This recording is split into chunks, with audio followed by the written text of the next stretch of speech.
కాంగ్రెస్ పార్టీని గెలిపించాను. ఈరోజు 3 నెలల లోపలనే 100 రోజుల్లోనే ప్రజలు ఏం జరుగుతుందో మీకు తెలుసు. మీరందరు గ్రామాలలో ఉంటారు. ఏం మాట్లాడతామంటే మేము ఎక్కువ ఇస్తాం, మీకు 6 సందమామలు పెడతాం, 7 సూర్యులు పెడతాం అని మాట్లాడింది. రైతు బంధు 15,000 వేస్తాం, కళ్యాణ లక్ష్మికి తులం బంగారం కల్పిస్తాం. ఇవాళ నోటికి మొక్కాలే 420 హామీలు ఇచ్చింది, బయలుదేరింది. ఇవాళ ఏం మాట్లాడుతుండ్రు? రైతు బంధు అడిగితే చెప్పుతోను కొడతామంటాడు ఒక మంత్రి. నేను చెప్పిన బిడ్డ, రైతుల చెప్పులు చాలా బందోబస్తుంటాయి, దబ్బన వాళ్ళు అదే పనికెత్తుకుంటే ఏమవుతుంది మీకు గతి అని కూడా నేను చెప్పిన. బందోబస్తు ఉండే ఆ రైతుల చెప్పులు. మంత్రిగా ఉన్న వ్యక్తి రైతు బంధు అడిగితే చెప్పుతోని కొట్టుకుంటాడు. ఇంకెవడో సన్నాసిగాడు కూడా అంటాడు. అంటే ఏందన్నట్టు? ఇప్పుడు ఇన్న ముఖ్యమంత్రి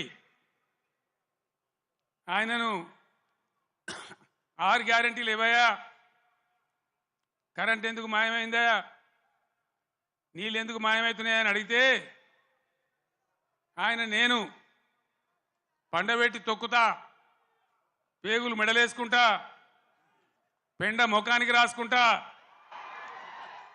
చీరుతా, సంపుతా, మానవ బాంబునైతా, మట్టి బాంబునైతా అని మాట్లాడతాడు. ఇంత అసహనమా? ఒక ముఖ్యమంత్రి మాట్లాడవలసిన భాషనా ఇది? పద్ధతా? తెలంగాణ రాష్ట్రానికి, సమాజానికి ఇది ఒక గౌరవమా? దయచేసి ప్రజలు ఆలోచించాలని చెప్పి నేను కోరుతా ఉన్నా. ఈ కరీంనగర్ గడ్డ నుంచి యావత్తు తెలంగాణ ప్రజానీకానికి నేను పిలిపిస్తా ఉన్నా.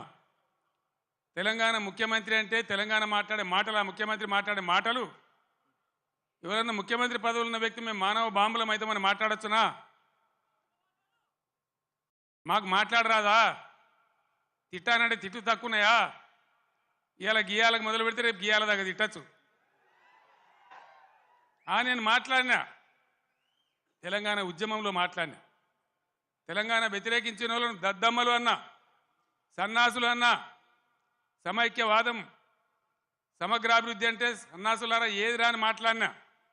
కానీ ఈ విధంగా 10 ఏళ్ళ ముఖ్యమంత్రికి ఉన్నప్పుడు నా నోటి నుంచి ఒక్క రోజన్నా, ఒక సందర్భంలోన్నా ఇటువంటి దురుసు మాటలు మీరు విన్నరా?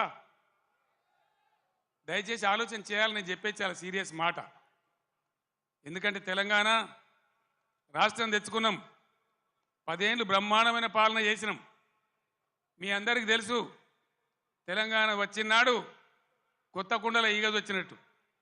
దిక్కు దిశ లేదు, బడ్జెట్ ఏందో తెలియదు, కరెంటు లేదు, కాలిపోయే మోటార్లు, పేలిపోయే ట్రాన్స్ఫార్మర్లు, మంచినీళ్ళకు అన్నమో రామచంద్ర, రాష్ట్ర వ్యాప్తంగా చేనేత కార్మికుల ఆకలి చావులు, రైతుల ఆత్మహత్యలు, అప్పుల బాధ భరించలేక ఒక భయంకరమైన పరిస్థితులలో ఈ రాష్ట్ర ప్రజలు నన్ను ముఖ్యమంత్రి చేసిన మీరందరూ కలిసి. నేనేమన్నా అన్నానా? ఆంధ్ర వాళ్ళు మోసం చేసిపోయినారు, డబ్బులు లేవు, ఖజానా ఖాళీ అని నా నోట్ల నుంచి ఎప్పుడన్నా మీరు విన్నరా? లంకె బిందెల కోసం వచ్చినామని అన్నానా? ఎవడన్నా ముఖ్యమంత్రి లంకె బిందెలని మాట్లాడచ్చునా? నీకు ఏ పరిస్థితి దొరికిందో ఆ పరిస్థితి మీద ముందటికి ఒక మార్గం వేసుకొని ఎట్లా దాన్ని చక్కగా చేయాలో చేయాలి. మొన్నటిదాకా బీఆర్ఎస్ ప్రభుత్వం ఉన్నది, 10 ఏళ్ళు పనిచేసినాం. ఎస్, ప్రజలు మీకు ఇచ్చిండ్రు, మాకు అభ్యంతరం లేదు, మాకంత ఈర్ష్య కూడా లేదు. నువ్వు మాకన్నా కుడిచేయి పని చేయి, మాకన్నా మంచిగా పని చేయి, మంచి పేరు తెచ్చుకో, మేము పోటీ పడేటట్టు చూసుకో, మాతో పోటీ పడేటట్టు చూసుకో. కానీ ఈ చీరుతాము, పండబెట్టి తొక్కుతాము, రైతు బంధు అడితే చెప్తోని కొడతాము. ఒక్క మాట దయచేసి మీరు ఆలోచన చేయాలి. నేను అహోరాత్రాలు కష్టపడి నా రాష్ట్రం భారతదేశానికి తలమానికం కావాలి, ఇక్కడ కరెంటు బాధ పోవాలి. నాకు 2 విషయాలు అయితే నాకు అర్థమైతలేవు. చాలామందిని అడిగిన నేను ఇదేం కథరాబాయ్ అని. మంచినీళ్ళు భగీరథ ప్రయత్నం చేసి 2-3 నెలలు రాత్రి నిద్ర లేకుండా రాత్రి 3 గంటల వరకు కూడా పనిచేసి ఒక అద్భుతమైన పథకం రూపకల్పన చేసి మంచి సోర్సుల దగ్గర పెట్టి